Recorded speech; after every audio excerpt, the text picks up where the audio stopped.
Hello YouTube, my name is Nero. Today I have a very special video for you guys because we are back here on the World at War multiplayer beta. This was released nearly 10 years ago, and thanks to a couple of mods and programs, I'm actually able to play the beta yet again. So today we're going to be exploring World at War as it was pre-launch nearly 10 years ago. A lot of you are probably wondering how this is even possible, so allow me to explain while we explore the multiplayer map Castle. Keep in mind the beta only had 3 multiplayer maps. We had Castle, Roundhouse, as was Macon. So I'm sure a lot of you guys know that recently I was contacted by a subscriber named Riley, and Riley is part of a very tight-knit community of gamers that trades, buys, and sells early builds of video games, as well as dev kits. And dev kits are the actual consoles that developers used to create their respective video games, and therefore anyone who has access to these consoles has access to a bunch of cut content and early builds and scrapped ideas and stuff that the general public has never seen before, right? And so because Riley has access to all of this, he has been recording his footage and sending it to me, and I've made several videos out of his footage, which you guys have probably seen here on the channel.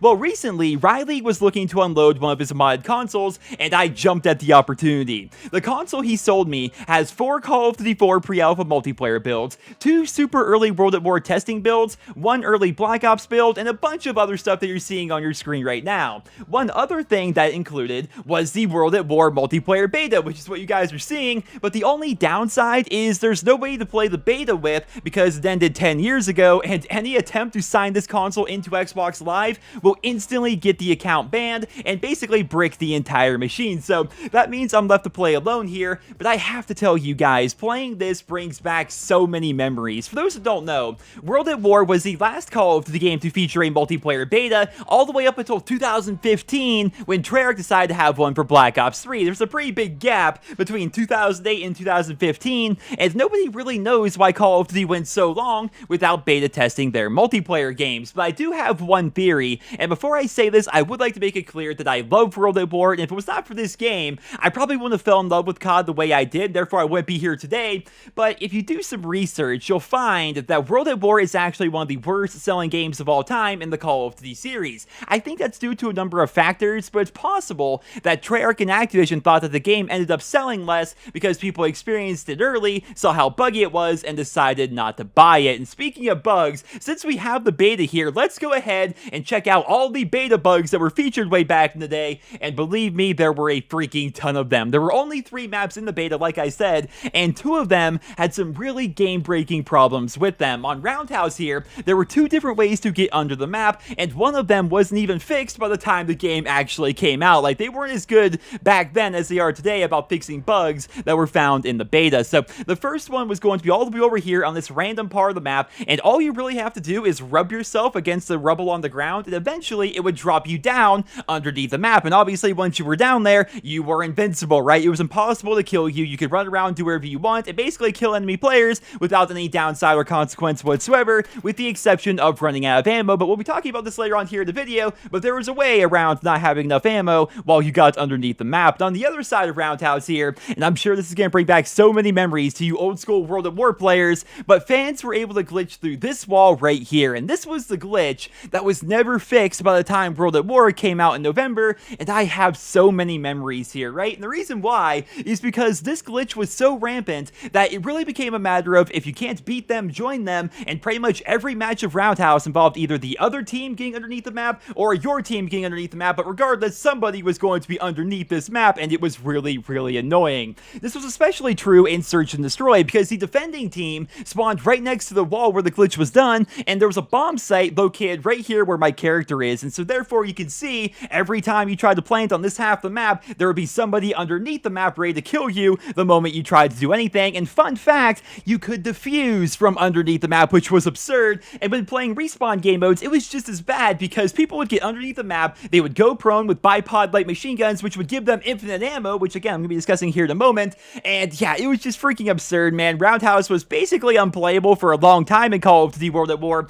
And really quickly, I would like to give you guys a brief history lesson of the bipod light machine guns in this game, because they would end up causing what I consider to be the craziest glitch in Call of Duty history. I considered doing an entire video about this glitch, but instead I figured I would throw it here into today's video. So back during the beta, you could not go prone with your bipod light machine gun. Basically, if you had a bipod on your gun, you could only deploy it in a windowsill or on a piece of cover, and if you did that, it would be like you know it today, right? It'd become a mounted turret and become much easier to use. Well, when the game came out in November, Treyarch decided to change that up quite a bit and make it so fans could go prone and deploy their bipod anywhere on the map, which ended up causing a ton of glitches, which eventually resulted in that feature being removed from the game entirely. The first glitch was fans were able to get infinite ammo by holding down the sprint button while they were deploying their bipod. This was really rampant back in World at War. It happened all the time. There were several people doing it on pretty much every single map and every single game mode, and it was super frustrating when people would actually glitch underneath the map, right? Like I told you guys,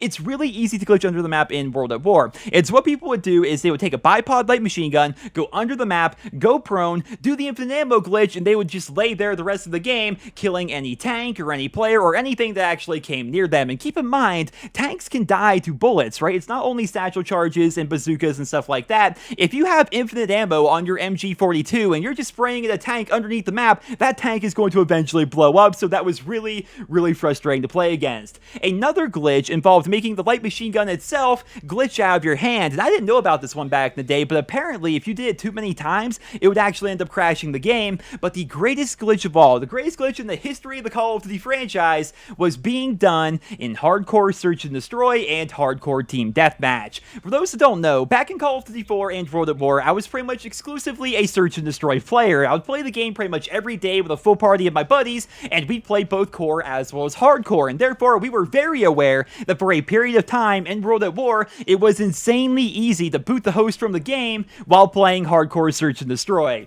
I could only find 2 videos on the entire internet documenting this glitch, but basically all you had to do was when the round started, you would immediately go prone, deploy your bipod, and team kill somebody on your team. For some reason, it still doesn't make sense to me to this day. If you guys know how this works, leave it down there in the comments, but for some reason, doing this would not only boot the host from the game, thus ending the match because World at War predated host migration, but it would also freeze the host console, forcing them to restart entirely. My buddies and I would do this to each other all the time as a goof. Like if one of us was like doing way better than the others, we would kick them from the game because we thought it was funny. If there was a laggy host, we would kick the host from the game because it was annoying to play on a laggy connection. Or if there was somebody on the other team who had host and was running his mouth, we of course would end the game because it was just way too funny not to. I'm not even sure if Treyarch technically ever fixed this glitch, because eventually they just decided, you know what, this is way more hassle than it's worth. We're removing your ability to go prone and deploy your bipods here in World at War, because again, all those glitches were a result of that one gameplay mechanic. But going back to the beta here, there were tons of other glitches. Like here on Macon, this is going to bring back a lot of memories for you guys, I'm sure.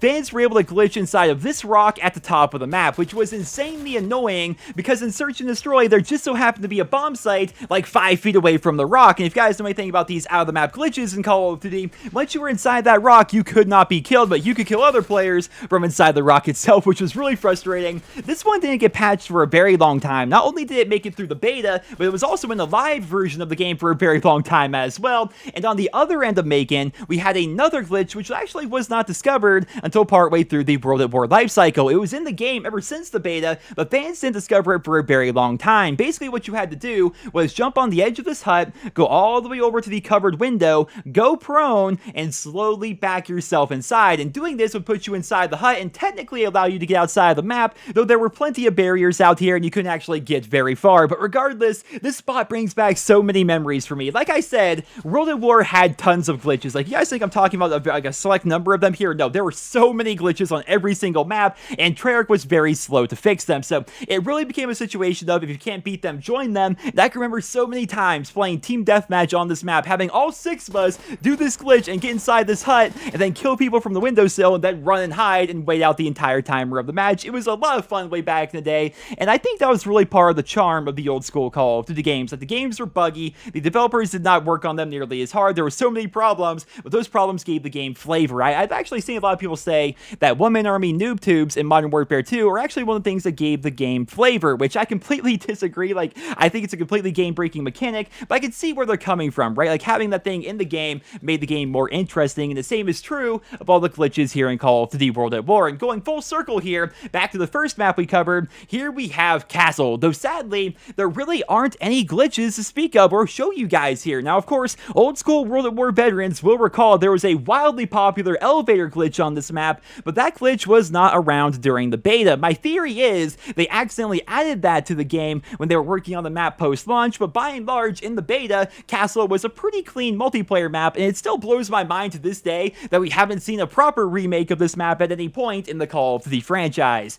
I have a feeling that will change with Black Ops 4. I have a feeling they're going to be bringing it back this year for the first time in 10 years, and speaking of Black Ops 4, the PlayStation beta is set to begin in just 6 days' time, which really kind of puts things into perspective, right? Like, here we are exploring one Call of Duty's beta, which released 10 years ago, and here we are a decade later getting ready to take on a new Call of Duty game's beta, though I imagine the Black Ops 4 one is going to be a lot smoother than what we saw back in World at War. I imagine there are going to be a lot less under the map glitches or infinite ammo glitches or things like that. I'm looking forward to the Black Ops 4 beta, and one thing I did not show you guys here today is because this is a modded console, I do have the ability to turn on God mode and no clip and have access to all weapons, which is really fun, but keep in mind, this does not mean I'm going to become one of those douchebags that ruins the older Call of Duty games. No doubt if you guys have played COD 4 or World at War or Modern Warfare 2 or even Modern Warfare 3 recently, you know those games are full of mods and hackers and stuff like that. My console can't do that. To be very clear here, guys, my console cannot do that. The console Riley sold me is a completely separate console from my actual Xbox 360,